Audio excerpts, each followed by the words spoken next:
We've got nothing else to do. Why don't I tell you a story?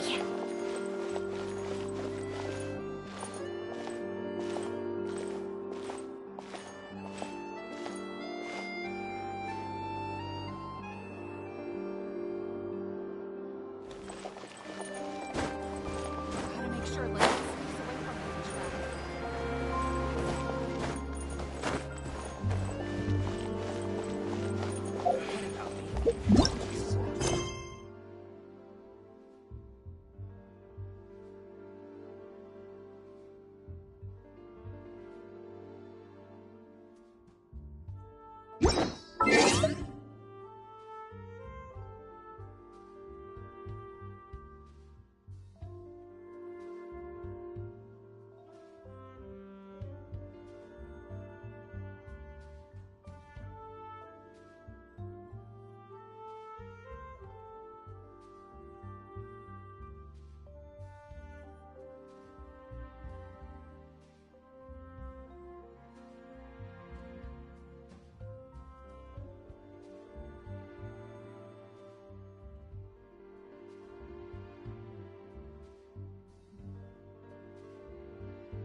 Charlotte? We're always running into her. What's she doing this time? Oh, looks like street interviews. Paimon has a funny feeling that we might be in for an interesting time if we go check it out. Shall we?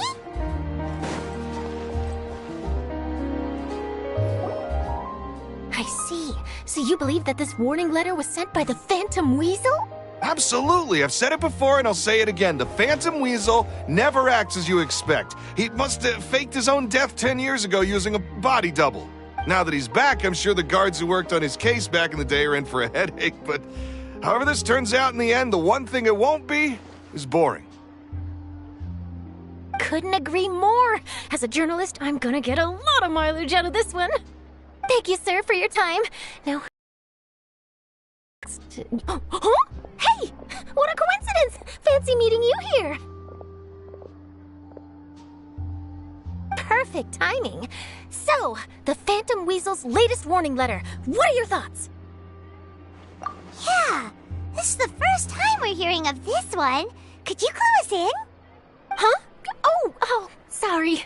Yes, this case is from a decade ago. I guess you wouldn't know about it.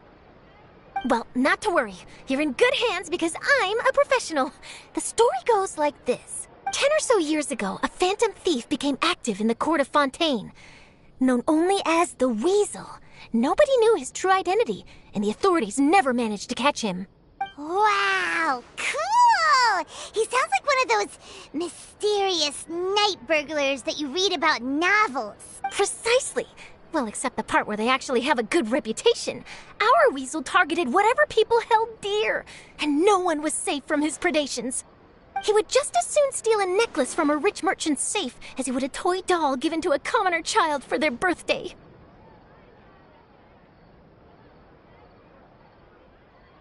I know.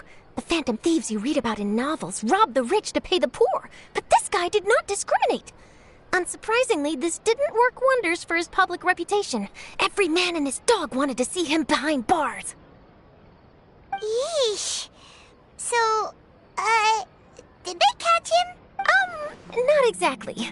There's a good chance that the Weasel would still be at large to this day if it hadn't been for an accident 10 years ago. A magician named Caesar fell to his death in a botched high-altitude escape performance. When the police went through his personal effects, they found a hoard of stolen loot and gadgets used for criminal activities. And that was how the Phantom Weasel's identity was revealed to all. Sure enough, thefts in Fontaine went down after Caesar's death. But today, 10 years on, the notorious thief has once again issued one of his warning letters and pasted it on the gate of the Opera Epiclese for all to see. I had to squeeze through the crowd this morning to get a photo as soon as I heard. Here, it's this one. So, this is the warning letter, huh? Let's see what he wrote. 3 days from now, when evening falls, I shall take from you that which you hold most dear at the Opera House, just as you did to me 10 years ago. This is, without a doubt, a clear declaration of criminal intent. After years of laying low, the Phantom Weasel is back with a vengeance. What once seemed like an open and shut case has been blown wide open again. But why has he reemerged now, and what does he want? I sense an epic scoop, and I'm going for it. Uh-oh. If this thief will steal anything that other people value, does that mean even we might be targeted?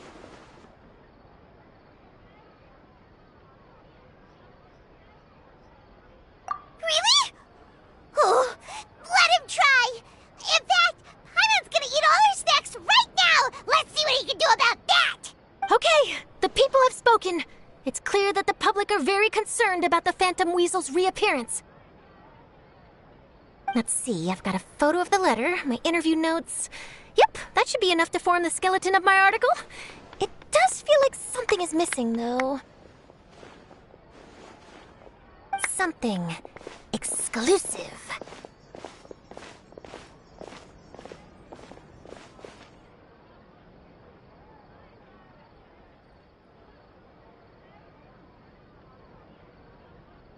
Who should I interview next? I need someone with a more concrete connection to the Weasel. Is that who I think it is? Lyney! Magic. Magician. Caesar! The Phantom Weasel! That's it! Let's go interview Lyney! You see, the original Phantom Thief Caesar was a magician too! And what do Phantom Thieves and magicians have in common? They both have an air of mystery about them. Perhaps there's a connection there.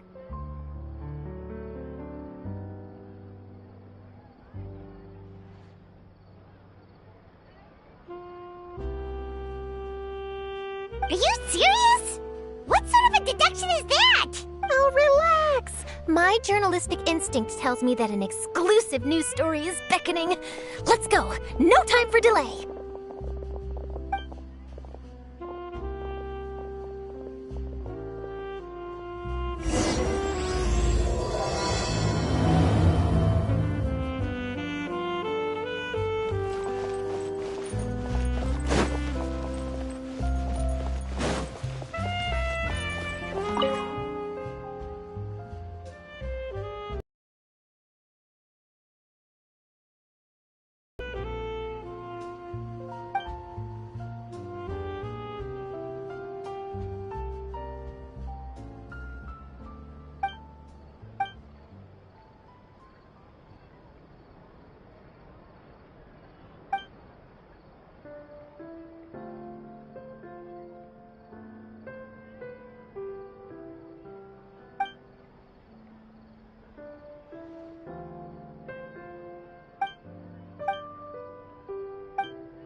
Wow, Mr. Magician!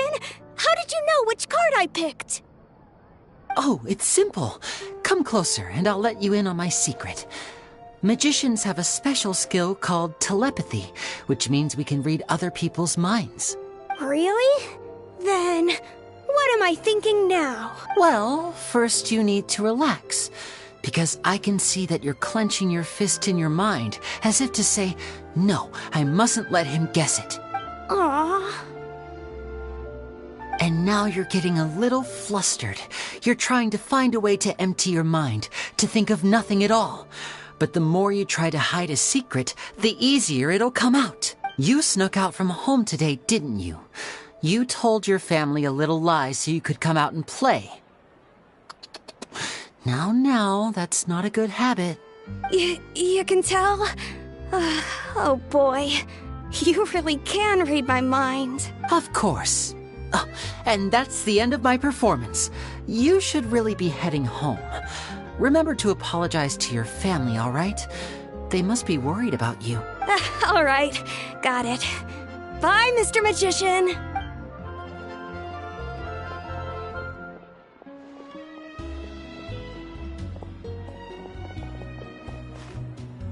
Hey, Lyney? Why, hello. We meet again. Are you looking for me? What's the situation? Well, why don't you guess, Mr. Telepathic? Oh, please. You didn't believe that spiel, did you? The power of telepathy is quite beyond me. I'm sure that child would beg to differ. Seemed like you were right on the money. That was nothing more than a little trickery. I made an educated guess based on his micro-expressions. That, plus the fact that he was the only kid here without his parents, and he looked as guilty as sin. He made it easy for me. You guys, on the other hand... Let me guess. Don't tell me you're here for the Phantom Weasel, are you? Wow, got it in one! Is this more of your trickery at work? Wait, really? No trickery this time. It was pure luck. His warning letter's been the talk of the town, so I figured that maybe you were asking around about that. Bingo! I plan on writing a column reporting on the latest news about the Phantom Weasel. So, Lyney, what are your thoughts on this infamous thief's reappearance? To be honest, it makes me angry. Angry? Why? You read his letter, right? The Phantom Weasel claims he's planning something in 3 nights' time at the Opera House. That's the night I'll be performing there. Huh. What are the chances? Wait a minute, you don't think he's after you, do you? Well, if he is, then his warning is clearly a direct challenge to me personally. And if he's not, then it's still going to be a huge headache for me. The mere mention of the weasel's name is enough to scare people off. So once the contents of that letter get out, barely anyone will be showing up to watch my show. But I've been preparing for this for a long time. I'm not about to let him ruin my big day. This leaves me with only one choice. I have to expose the Phantom Weasel's identity before the show begins. Really? So what you're saying is, we might get to see a live duel between a famous magician and an infamous thief? Wow, this has exclusive written all over it! To be honest, I'm not sure if I'll emerge the victor. The Phantom Weasel is a notorious crook, infamous for his inscrutable methods. You're being far too modest, Lyney. I think your magic tricks are even more inscrutable than those of a thief. Thanks for the compliment, though I have to say, I don't care much for the comparison. A lot of people liken magicians to thieves because we both have the ability to make things disappear without the person noticing. But there's an important difference that these people overlook. Allow me to demonstrate with a quick magic trick. Here, I have a flower, just an ordinary flower that was picked not long ago. Watch it carefully now. 3, 2, 1. It's gone! That's the question. Where did it go? Therein lies the difference between us. Thieves make precious things disappear, but only magicians make them reappear. If I could now invite you all to check your clothes, there might be a surprise in there somewhere. A surprise? Let me see!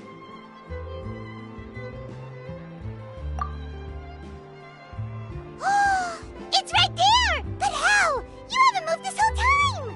What an outstanding trick! Sorry, Lyney, it seems that my previous praise was woefully inadequate. Clearly, magic is the superior art form to theft. Don't worry, I didn't take offense.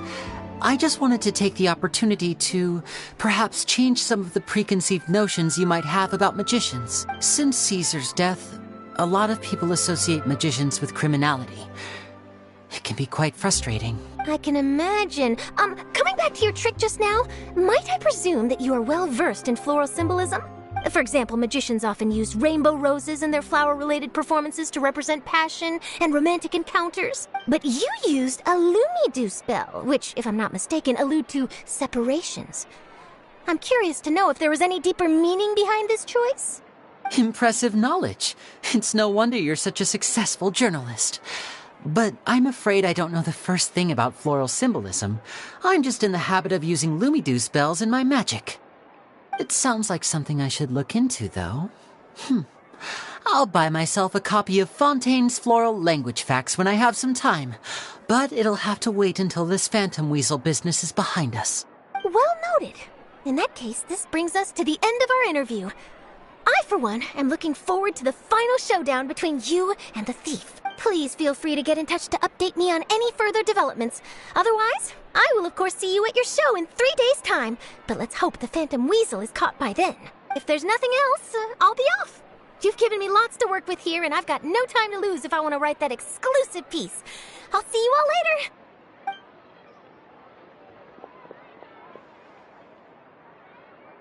So, Lyney, are you gonna tell us how you did that flower trick now? I'm afraid that's my little secret. Aww. Well, magicians are entitled to their secrets. But Paimon's really itching to know how it's done. You feel it too, right? So itchy. Not so itchy then, huh? Well, since you're so concerned, how would you like to serve as my temporary magician's assistants and help me investigate? Magician's assistants? Oh, that sounds fun! Assistants are technically magicians too! Also, it'll bring us one step closer to figuring out how that darn trick is done! Shall we go for it? Excellent. Thank you for putting your trust in moi. The first thing we need to look into is who Caesar really was. If he truly was the Phantom Weasel, that means that the Weasel is dead, and whoever wrote this warning letter is just a copycat criminal. But if he wasn't the Weasel? Well, that'll make things more interesting. It would mean that the Weasel lives, and he's been laying low all this time in some corner of Fontaine. And if we're investigating Caesar, his fiancée Gemma is a good place to start. Word is that she visits the cemetery often, so I asked Lynette to wait for her there. We should make a move. Let's go and rendezvous with Lynette.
You took your time.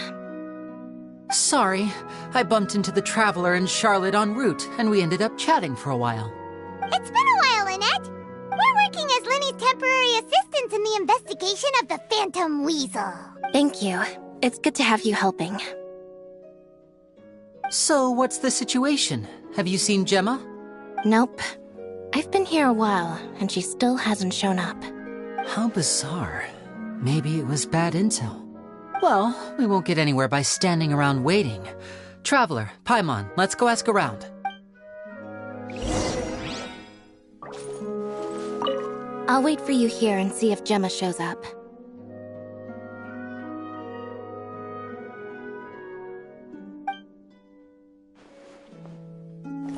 I'll wait for you here and see if Gemma shows up.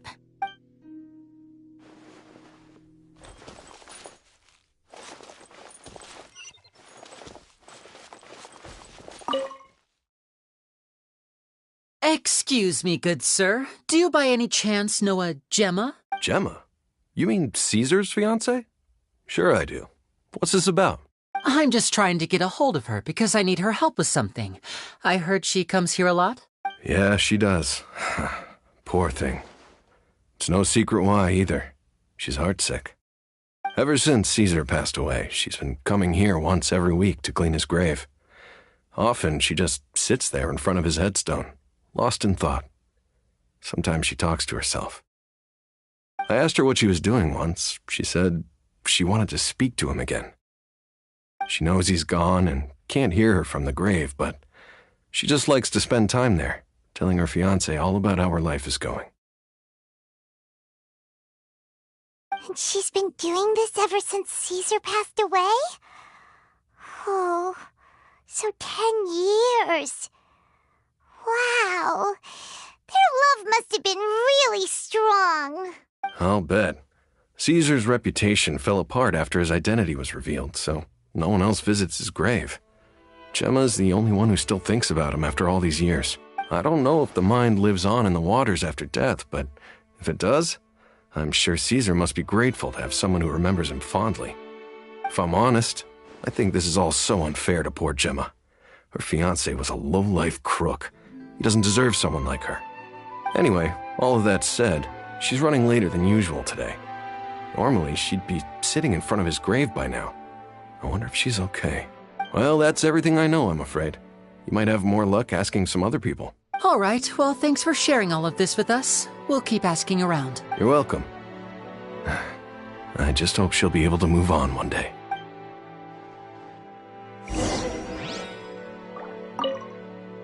A lot of people find cemeteries bleak and oppressive, but not me. I find the silence gives me a sense of peace, and something about being in the presence of the dead and buried sort of puts all of life's woes in perspective.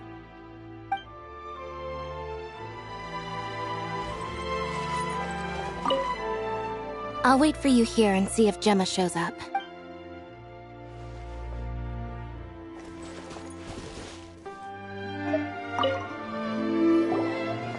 Did you hear the news? They're saying the Phantom Weasel's back. You're kidding. Wait, isn't he dead? I don't know anymore. All sorts of news flying around nowadays. I can never tell what's true and what isn't. But what if, just hypothetically, I mean, what if this Weasel's the real deal and Caesar was framed? Called it. Seriously, 10 years ago, on the day it all went down, I said to myself, you know what?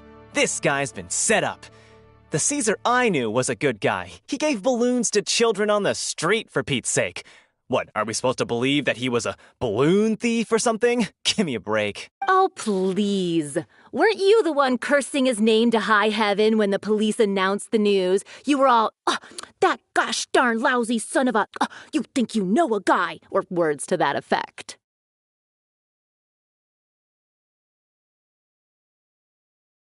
Wait, did I say that? I don't seem to recall. Hello there. Sorry for disturbing you, but I couldn't help but notice you were discussing the Phantom Weasel.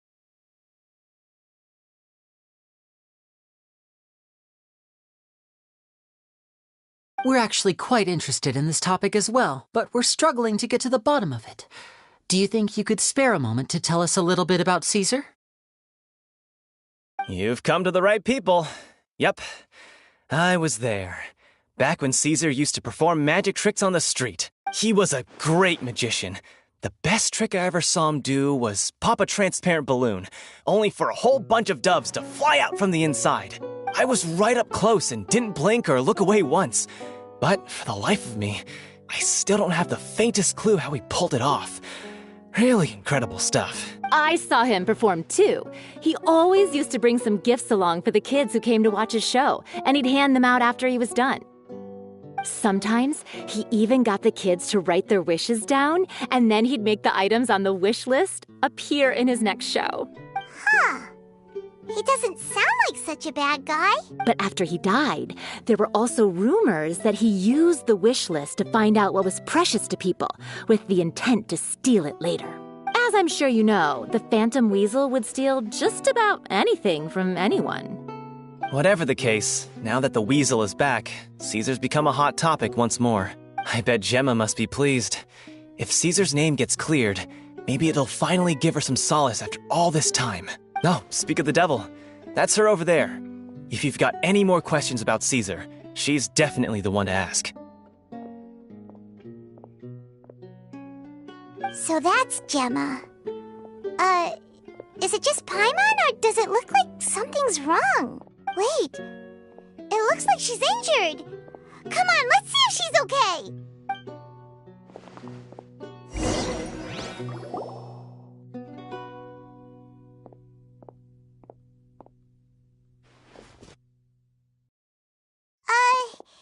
Hi there. You're Gemma, right? Who's asking? Don't be afraid, we mean no harm. It looks like you're injured. How bad is it? Thanks for your concern, but you didn't answer my question. Who are you, and what do you want with me? My name is Lyney, and this is my sister Lynette. My name's Paimon, and this here's the Traveler. We're investigating the Phantom Weasel. The Weasel posted a warning letter this morning. If he still lives, that means that Caesar was falsely accused. You knew Caesar better than anyone else. So if you're willing, we'd love to hear what you think about all this. I promise you can trust us. We won't hurt you. In fact, we'll do all we can to keep you safe. I I never believed that he was the weasel. Huh. I suspected as much. Okay, so going back 10 years, do you remember anything strange in the weeks leading up to the accident? Did Caesar have a falling out with anyone, for instance? No, not that I know of. Got it. All right, sorry for disturbing you. If you don't have any more questions, please leave. I want to be alone with him.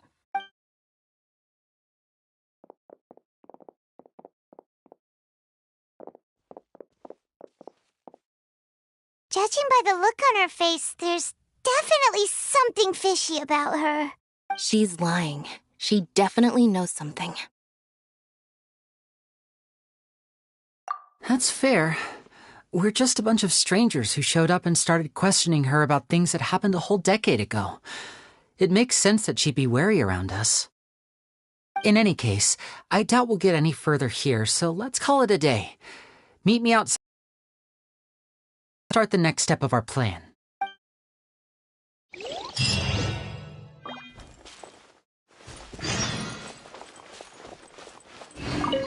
Oh, Caesar. Were you or weren't you the Phantom Weasel? Gemma's hurt, you say? Now that you mention it, I did see her getting into a heated argument a while back. Maybe someone who hates Caesar was taking it out on her. People can be unbelievable sometimes.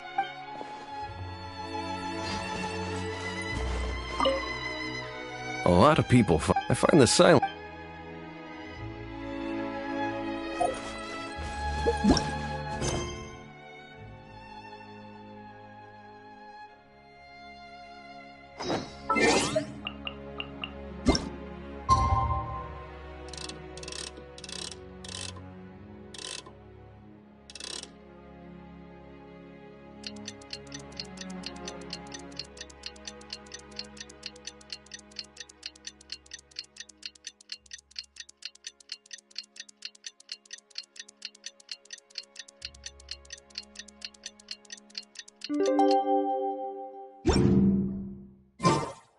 Have you ever kept goldfish as pets? They're very cute.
Over here.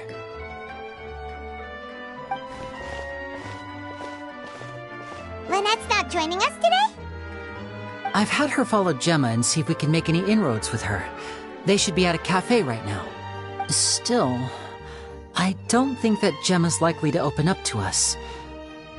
So, we need a contingency plan.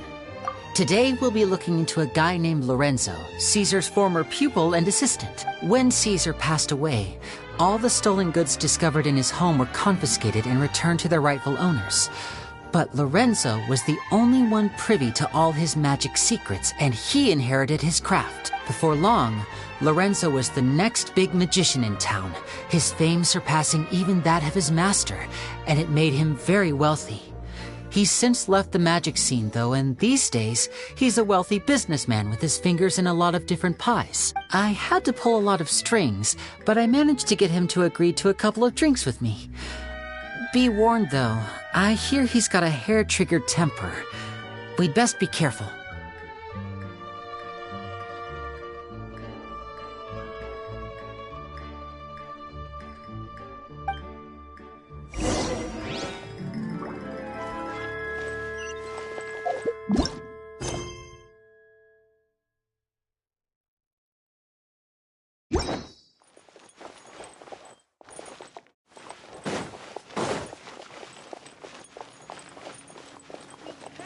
Just rely on the ocean's self-cleaning ability.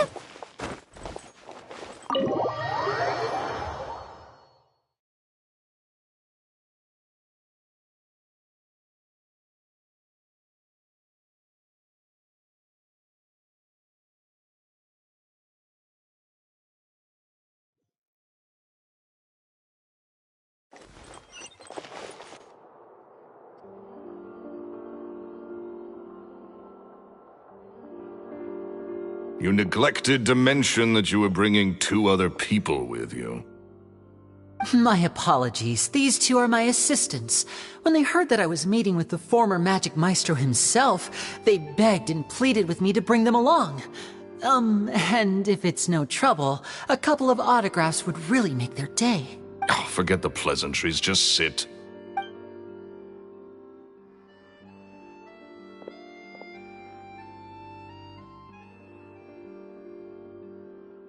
Get a load of this guy.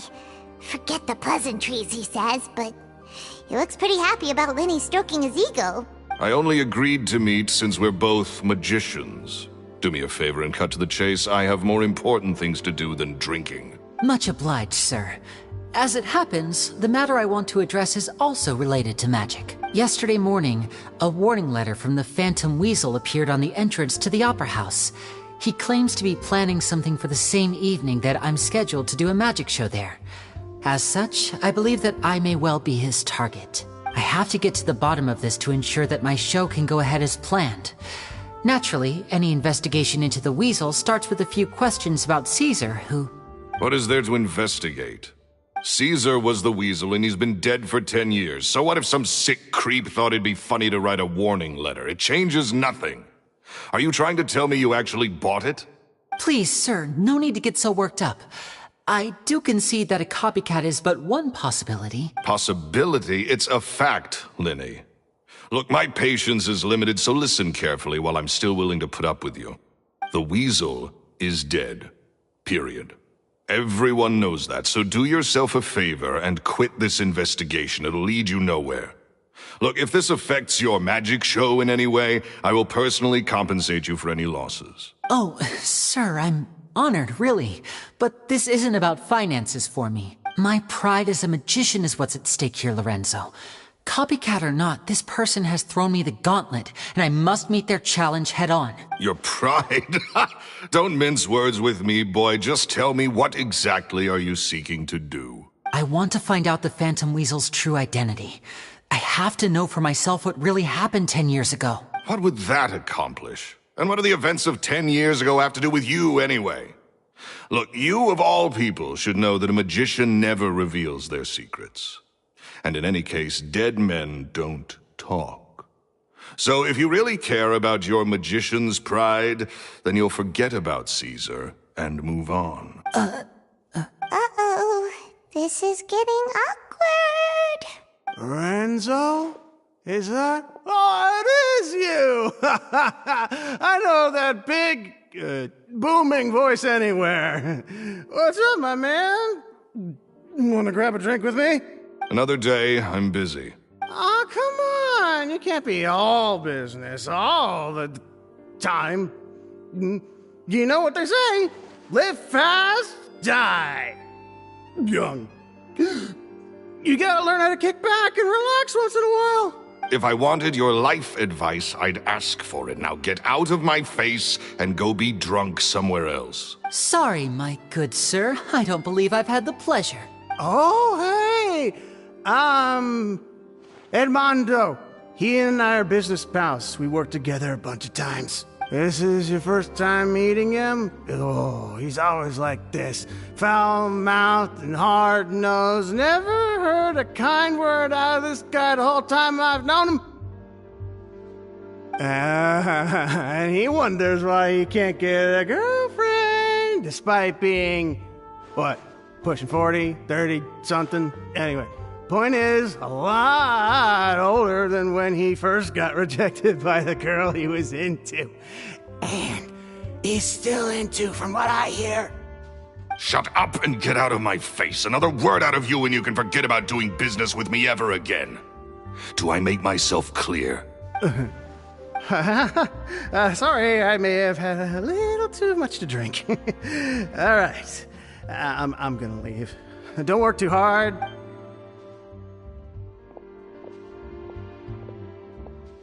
I think it's high time I made a move as well. If you really want to investigate this, Lyney, be my guest.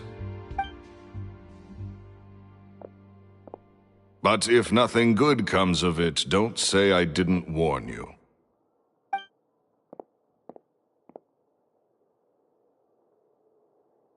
Well, that fell to pieces in a rather spectacular fashion. Any thoughts?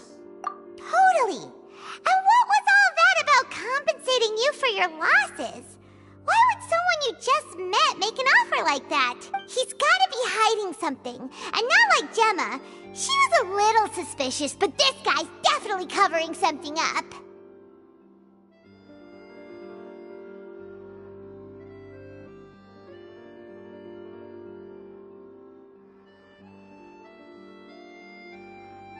I think so too.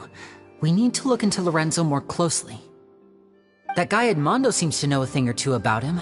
He only just left. Let's see if we can catch up with him.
You okay there? Who are you? Oh, it's you guys. Don't worry about me. I must have had one too many. I just need to ride it out.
I said way too much back there, didn't I?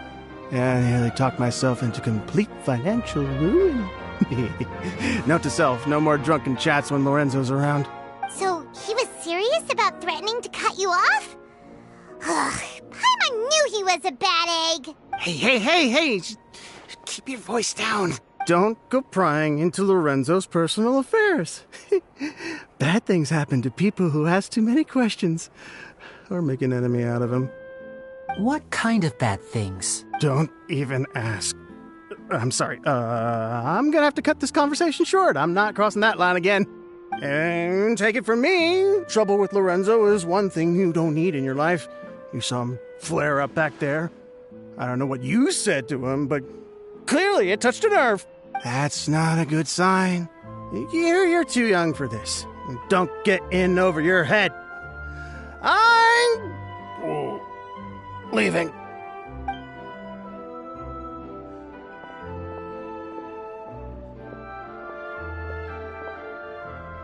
And there he goes. What do we do now, Lyney? Shh. I think we're being watched. Someone was listening in to our whole conversation. Don't say anything and don't look back. Any altercation in the city will attract the guards. We better take this elsewhere.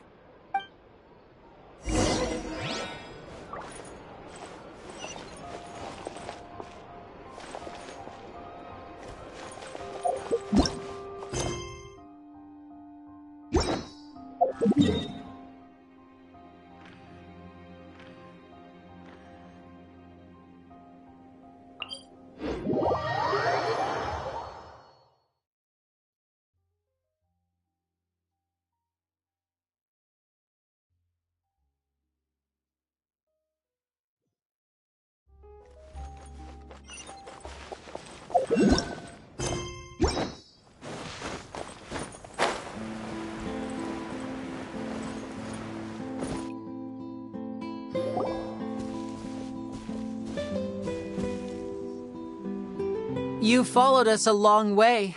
Why don't you come out and introduce yourselves? Day? Save us the trouble and go fetch her for us. Let's not drag this out. Hyman doesn't like the tone of your voice, mister! Who sent you, huh? Save your questions, missy. You ain't gonna need answers where you're going. Capiche?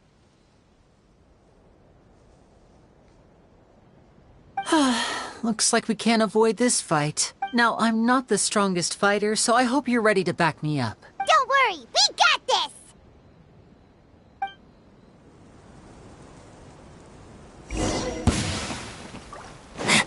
Now disappear!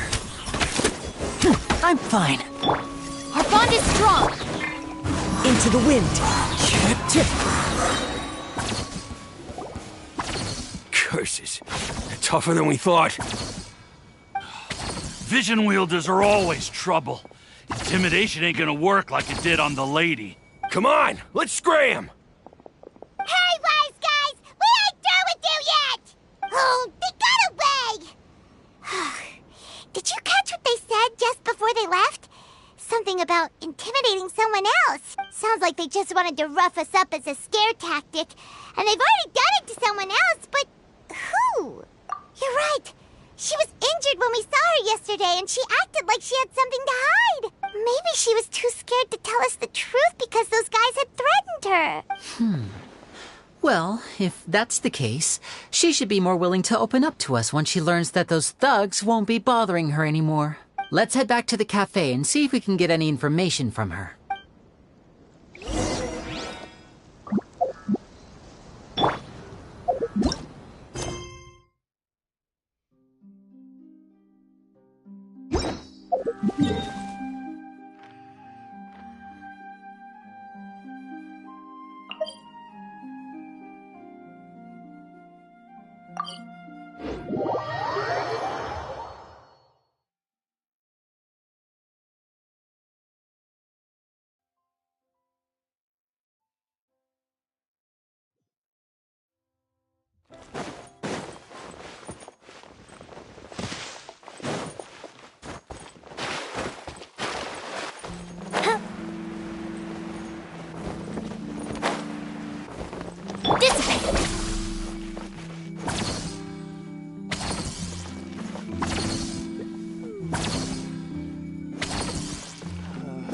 Looks like no more free talking for me.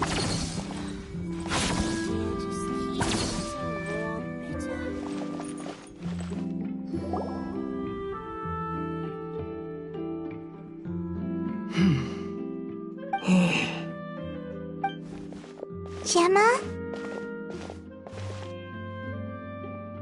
You again. What is it this time? We just ran into the men who've been threatening you, and we gave them a taste of their own medicine. So, you can relax now. We're here to protect you. What? Why? I didn't tell you anything. Why would they come after you? Sounds like they're no strangers to you. That's putting it mildly. I know them all too well, and I hate them with every fiber of my being. It's been 10 long years, and still every time I try to look into Caesar's death, they show up and warn me not to do anything stupid. How do I know I can trust you? Do you really think you can get to the bottom of it all? And why are you doing this? I'm afraid I can't reveal all the details just yet, but I can promise you this. I will expose the Phantom Weasel's true identity. Because you see, this is a personal matter of the utmost importance. I give you my word. Trust me. Okay. How can I help you? I've heard that Caesar used to have a magic workshop where he kept a lot of his personal effects. If possible, I'd like to take a look at them. Do you know where it is? The Fleuve Sonde. But the place was sealed up by the police after his death, and no one's been there since. I also know that the Fleuve Sonde is dangerous territory. Lots of hostile groups lurking around. If you're serious about going there, please be careful. Understood. Lynette, you stay here and take care of Gemma. Don't let her come to harm.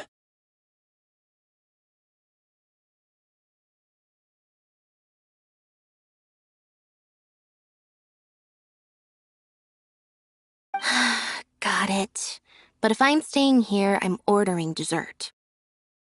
I mean, bon appetit, but stay sharp, too. They're likely to come for you while I'm away. Okay. All right. Power saving mode off. I'll start taking this more seriously now. This coffee smells as good as ever. With me here, nothing will happen.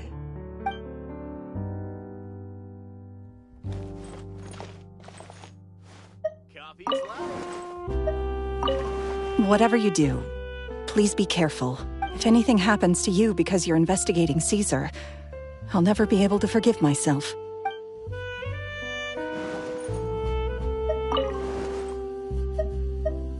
With me here, nothing will happen.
If Gemma gave us the right location, then the workshop should be right nearby. Huh. Looks like these boxes are blocking the entrance. Let's shift them away first. There we go. It should be just down here.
Caesar's workshop.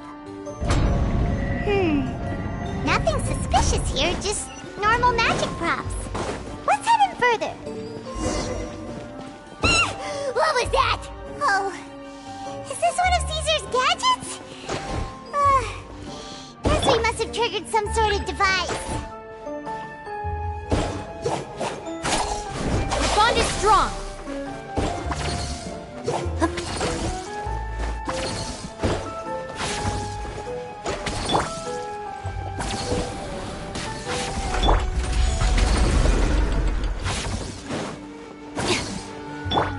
Falling leaves, adorn my night!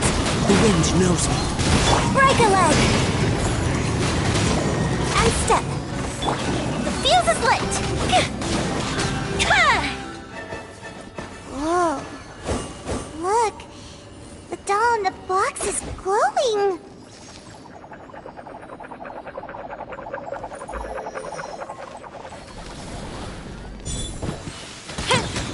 There's something written on the card on this doll. Let's take a closer look.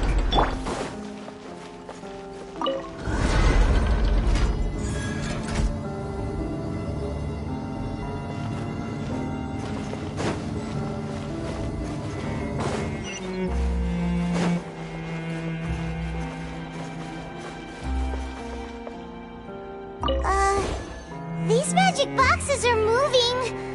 What do we do? One of them looks different from the rest. Let's investigate.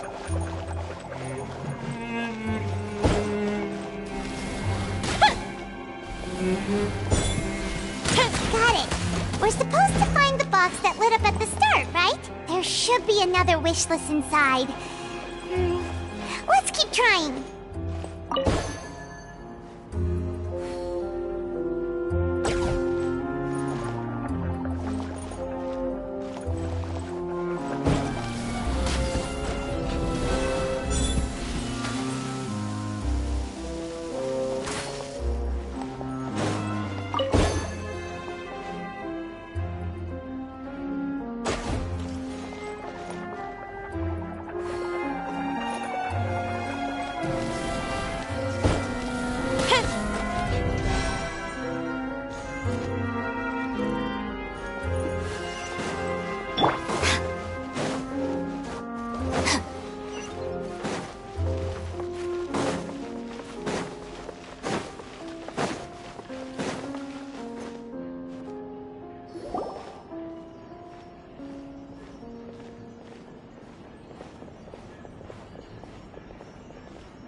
That's weird.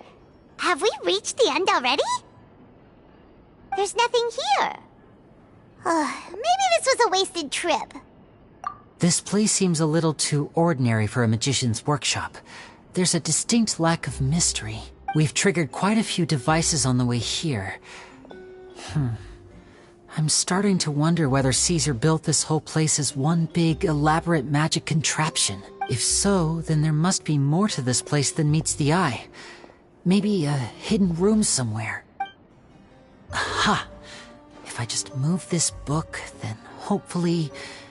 And... presto! A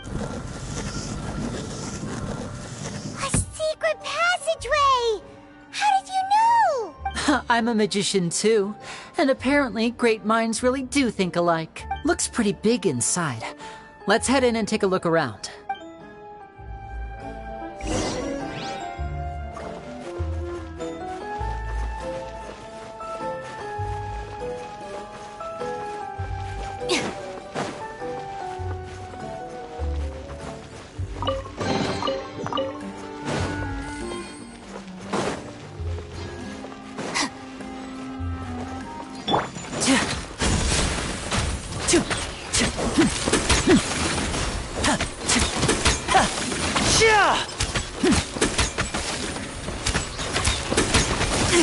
Stay calm.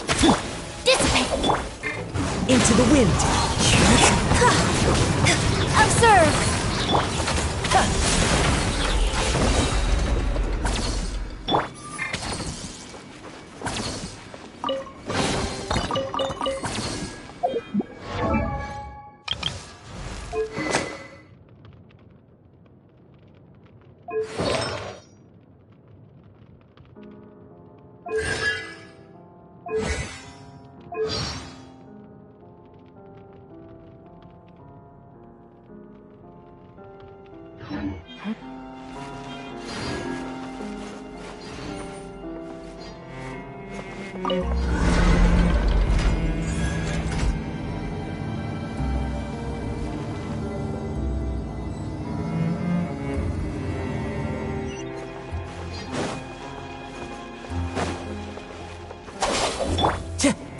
The wind knows me. A round of applause!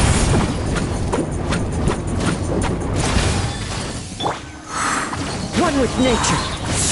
Clouds high. The birds call.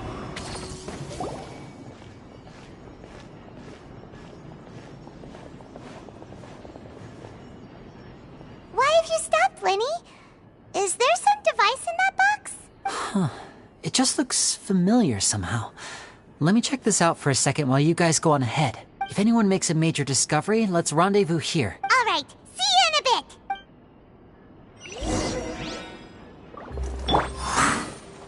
bit. The placement of this device inside. If I remember correctly...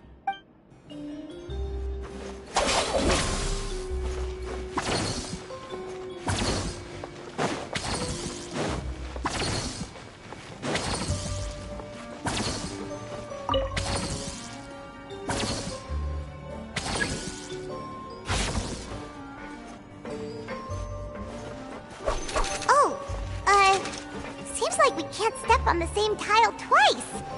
Guess we've got to finish it in one run, huh?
Into the wind.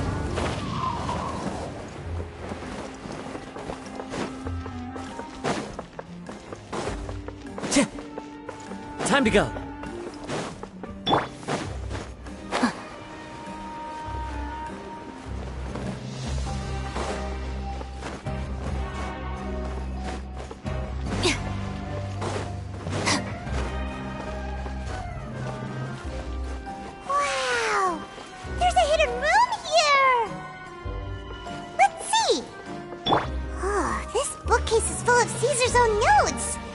he wrote a lot about the principles of magic. Whew. Much too advanced for Paimon. Hey, look! Is that Caesar's diary on the table?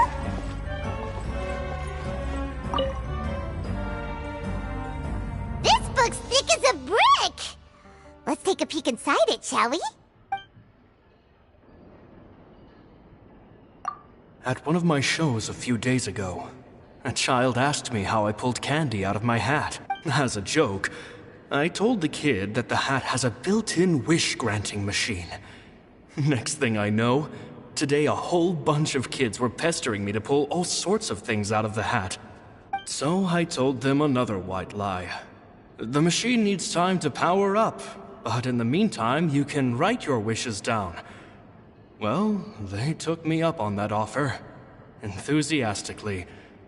As I write this, I've only just got back from running around all over town, buying the things they wanted. Boy, are my legs sore. I wound up saving very little this month, but that's not a major issue. I now have a bigger problem. How am I going to hide all these things inside my hat? 2 children came to talk to me after today's show. I don't know why they were out on their own. They looked much too young to be unsupervised. I do hope they got home safely. Anyway, they said that they wanted me to teach them how to do magic. It's not uncommon for children to ask this, of course, but I've never seen any of them as serious about it as these 2. I told them that learning magic is very hard work, but that didn't faze them at all. It's like they already knew. They seemed so committed. I couldn't turn them down. It seems like something's bothering Lorenzo lately, but he won't open up to me about it. Surely he's not upset that I agreed to teach those 2 children. I'll have to talk him around. I have a good feeling about those kids. They're naturally talented, and it seems like they're not new to the world of magic. They have all sorts of fantastic ideas. All I'm really doing is helping them develop a more professional standard training plan. They wanted to call me Master, but I told them they absolutely mustn't. Any magician worth their salt could have taught them what I have. They're the geniuses here. Compared to them, I don't deserve to be called any sort of master. With time, I have no doubt that they could become far greater magicians than I. My only concern is why they're so mature for their age. I fear they've had to grow up too fast. I don't dare to imagine what they must have been through. Gemma thinks so too. She doesn't like being around them. Says that their eyes are too piercing. They don't bother me, but then again, I've never been the sharpest tool in the shed. It's nearly time for me to go on tour. I asked the 2 kids if they'd like to come with me, but they shook their heads. I once overheard them talking about their father and their mission. Sounds like their parents have other plans for them. I guess we'll be parting ways soon. It's only been 10 days since I first met them, but I think that I've gotten a feel for their personalities now. They're very tough, but also very cautious, and they trust no one but each other. This, I fear, is not a good habit to have. They hide things from me too. For example, when I asked them where they live and why they wanted to learn magic, they lied. That's the thing about children. Whenever they're trying to cover something up, it always shows somehow. I can sense that their lives have been hard, possibly even dangerous too. They're not like other children. It's a shame that I can't do more to help them. After thinking things over, I decided to tell them a bit about how I see the world. It's full of lies and falsehoods, and that is why we must find our own truth. P.S. I hope they won't find my nagging annoying. Children are so opinionated nowadays. Will it do them more harm than good for someone they've only known 10 days to lecture them like that? P.P.S. Maybe I'm overthinking this. Children aren't interested in grand philosophies.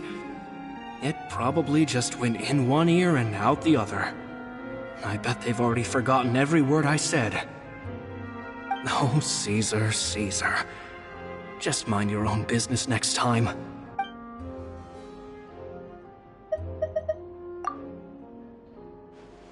Two magic geniuses with a father and a mission, huh?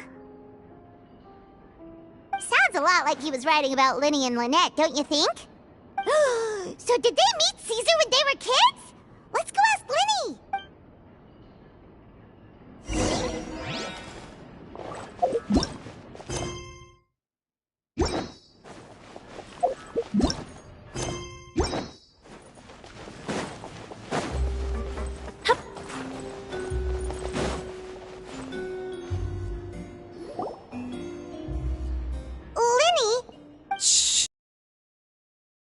As I expected, there's a lot of fishy things going on in this place. Fishy? Uh-oh, what have you found? All in good time. Before we go over our new leads, I want to tell you how a high-altitude escape is performed. First, the magician slots themselves into a magic box in full view of the audience. The box is then suspended high in the air, and a short while later, the base automatically opens. At this point, a dummy will fall out of the box, but it looks real enough to grab the audience's attention, and they start wailing and screaming. Meanwhile, the real magician, who has by now blended into the crowd, waits for a good moment to make their appearance and put on a hysterical performance. Oh no! Is that me? Did I just fall to my death? Very vivid description. Paimon can really picture it. And then what?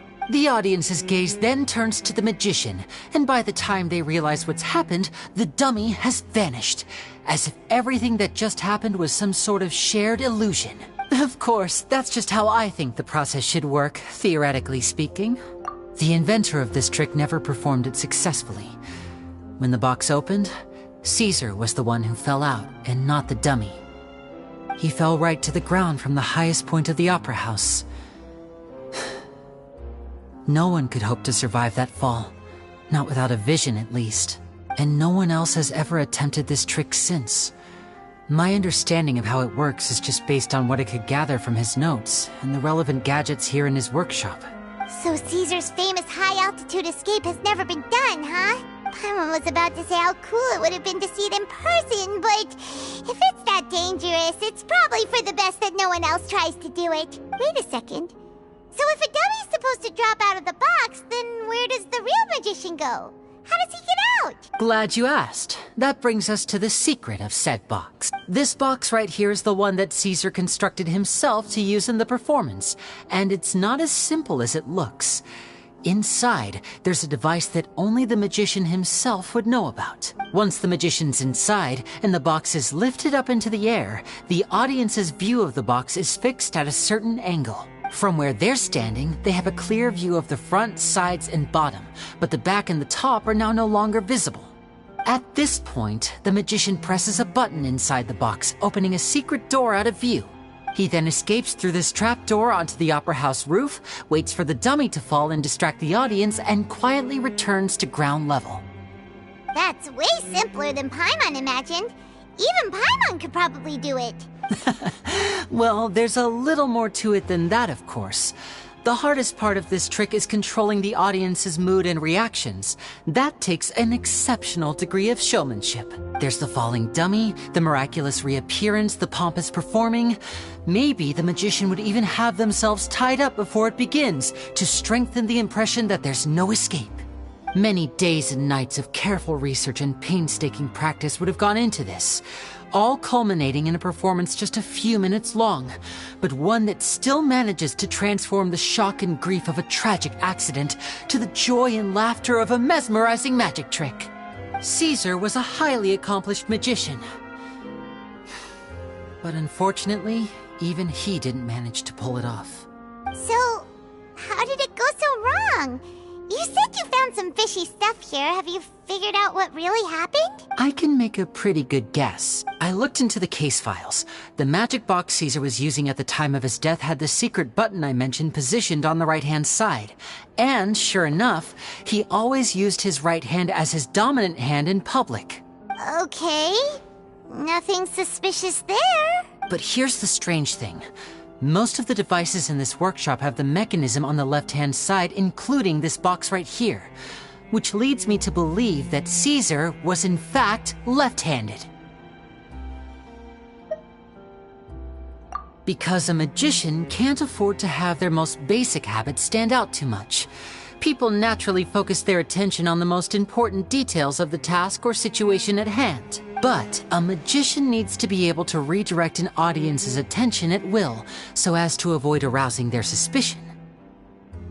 The essence of magic is getting people to believe a lie. If even the truth raises eyebrows, the falsehoods become all the more difficult to mask. And so, Caesar trained himself to use his right hand to align with his audience's expectations. Great magic always requires sacrifices. But in his most stressful and nerve-wracking moments, and when no one was watching, reflex would kick in and he'd use his left hand. That's why he set his gadgets with the mechanism on his left. Exactly. I think that's likely what happened. Caesar would have been under a lot of time pressure during the escape. He'd have had mere seconds to open the hidden compartment, retrieve the dummy, then open the secret door and make a swift escape. But I'm sure he was confident. He would have rehearsed countless times to the point where it was second nature.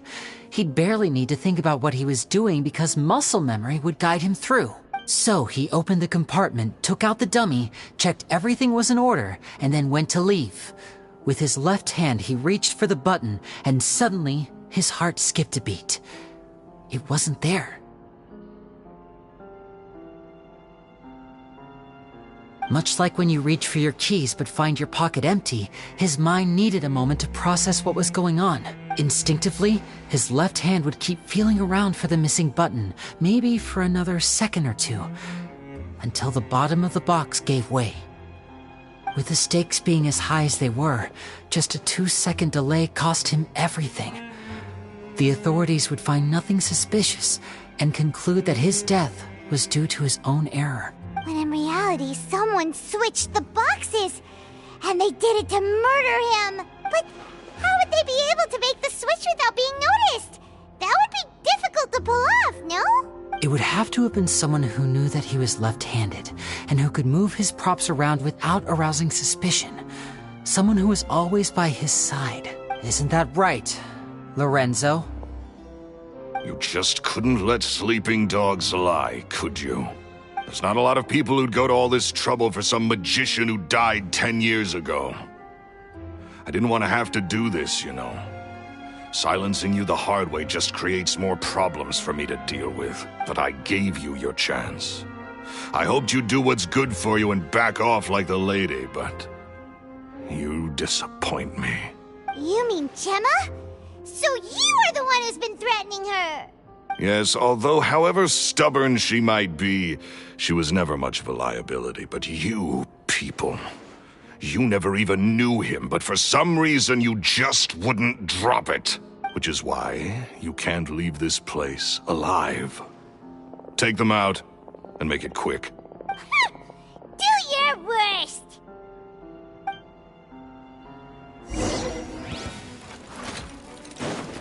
Step right up!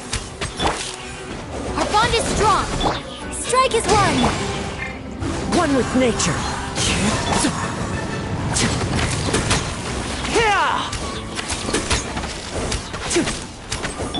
Fallen leaves, adorn my night! And voila! Here comes the finale!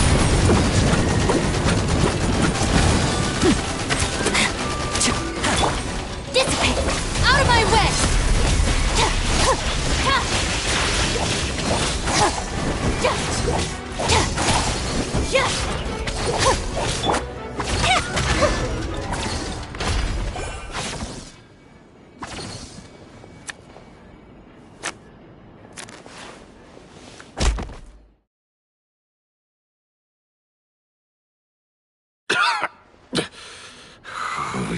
odds are tougher than you look.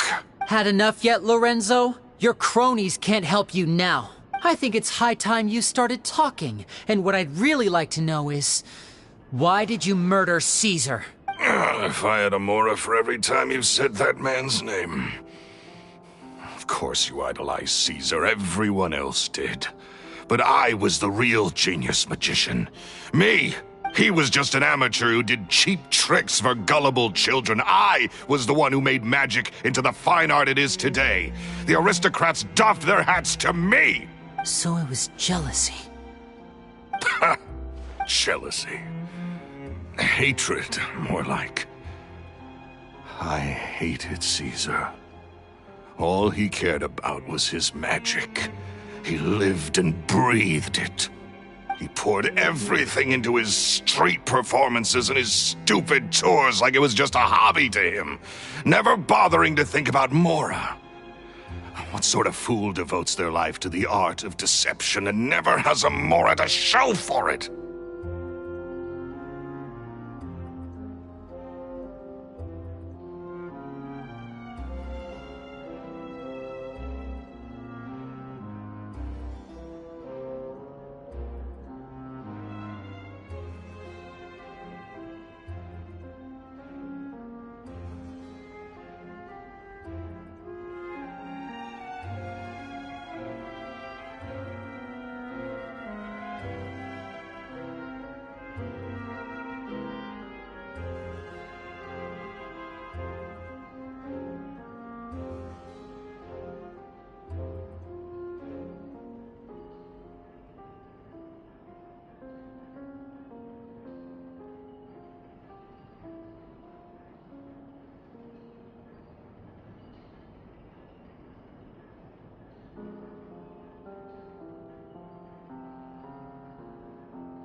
But the people loved him, didn't they? Oh, how they looked up to him. No one gave me a second look. All I ever heard was, "Oh, your master's amazing, isn't he?" Amazing. Yeah, so amazing that he was completely broke. Every other apprentice was living it up at their master's expense, but no, not me. I put in all the work, mastered all the skills, and it brought me nothing more than the life I already had. He forbade me from using magic to trick people out of their Mora. There was nothing he hated more than that. And with his reputation in Fontaine, it was too risky for me to go it alone. As long as he was alive, if I dabbled in my own brand of money-making magic, he would expose me, and it would destroy me. I had to kill him. There was no other way. He had to go. And this was your only motive? It was reason enough. What other motive would I need? Well, I was under the impression that there might have been other factors at play. For instance, maybe you were in love with Gemma, but she was engaged to Caesar. In love with Gemma? Don't be ridiculous. Guess I was wrong about that then. Next question. Are you the Phantom Weasel? I am. Caesar was so strict with me.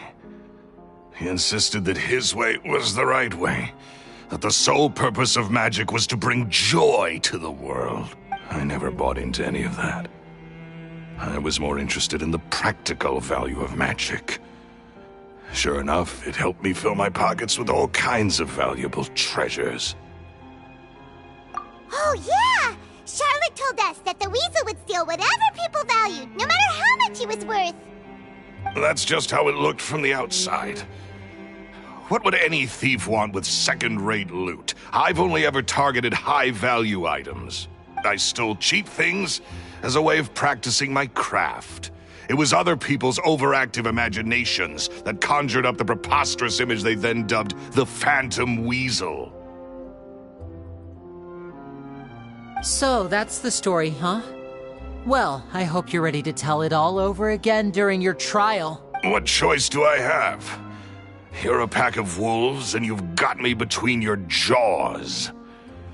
You've seen what's here, and my last-ditch effort to stop it getting out has failed. What else can I do? So be it. I've enjoyed power and wealth for the last 10 years, the likes of which Caesar could never give me.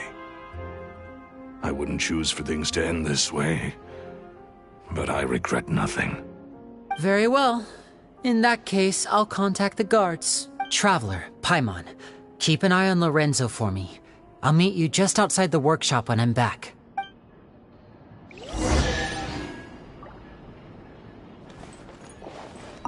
At least I can finally stop looking over my shoulder now.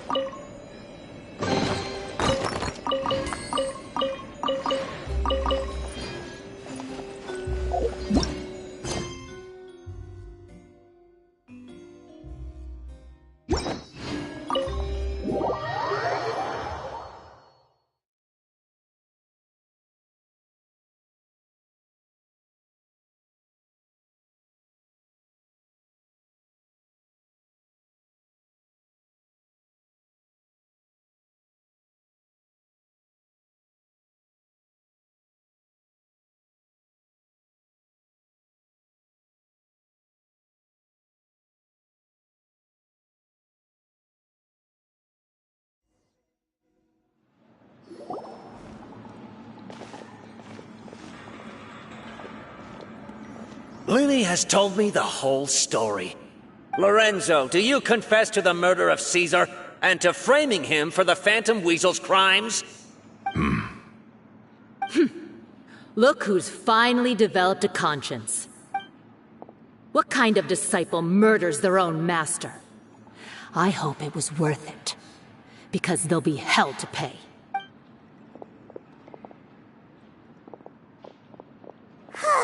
Looks like it's all over. What should we do next, Lyney? Should we start preparing for your show? Let me think. Let's rendezvous with Lynette and Gemma first. With Lorenzo in custody, Gemma will no longer have to fear for her safety. Good point! We should go tell Gemma the good news right away! It'll give her some peace of mind for sure!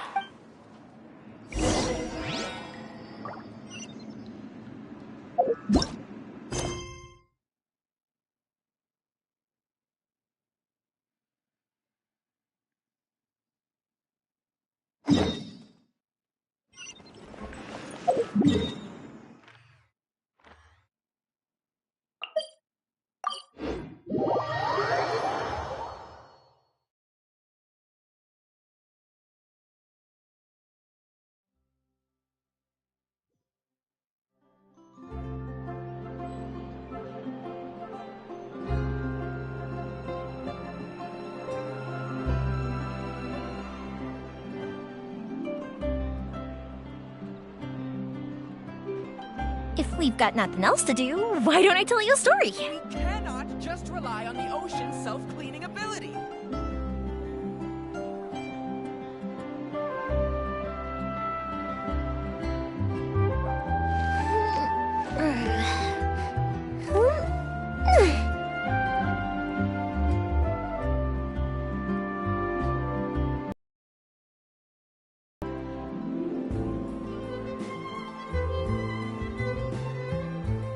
Fireworks are for now, but friends are forever. Self-cleaning ability.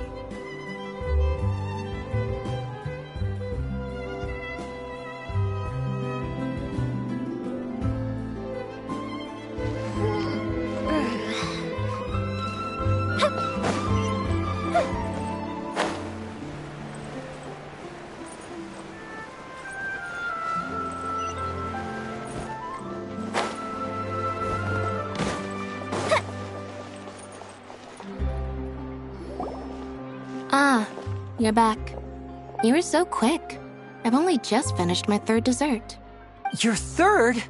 Lynette, come on, we've talked about this. Everything in moderation. You're not gonna have any room left for dinner now. It's fine. I'll shift to exercise mode and jog off the excess sugar. That's besides the point. Well, it's done now, but try to eat a more balanced diet in the future. Point taken. Did everything go okay? Of course! Lorenzo was no match for us. The guards are taking him into custody as we speak. Gosh, that's amazing. I'm sorry, I still didn't know if I could trust you, but now it seems I can. I had my suspicions about Lorenzo, but It's okay, we understand. He did threaten you. Paimon would find it hard to trust strangers in your position too. But you don't need to be scared anymore. Everything's gonna be okay. sorry. Sorry. My emotions are all over the place right now. I've been waiting for this day to come for so long. I always wanted to report Lorenzo. He took all of Caesar's property, which I found suspicious, but I had people watching me all the time, so I couldn't risk looking into it. I was so afraid. I was scared he'd do something terrible to me, and then no one would be left to visit Caesar's grave. So I never had the courage to speak out. Thank you all. Truly. Thank you so much.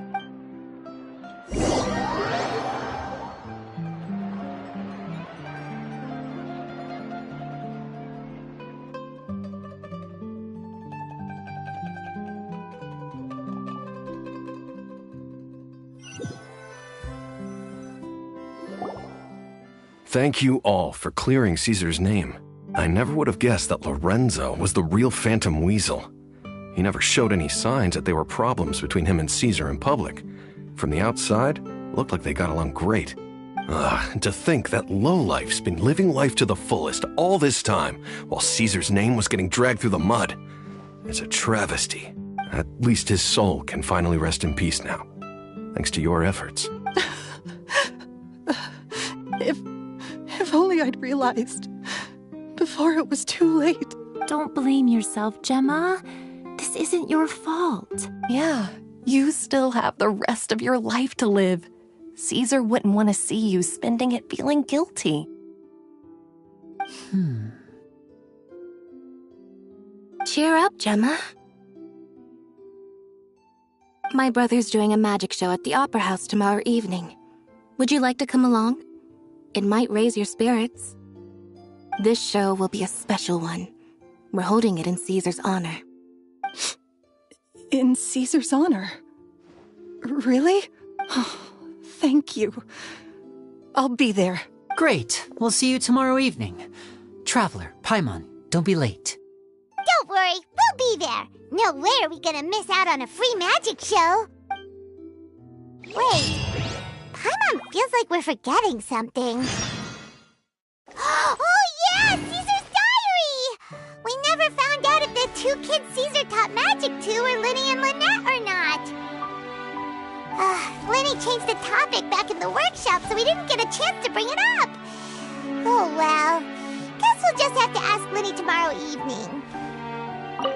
I've spoken many choice words about Caesar over the years. I'm so ashamed of myself now. He was such a good man.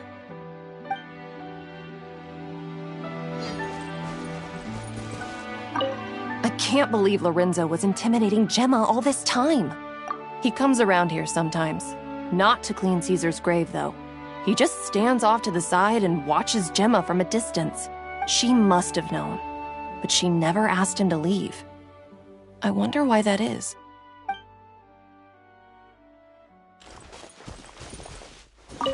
It may take some time, but Caesar's reputation will be restored now that the real culprit has been captured.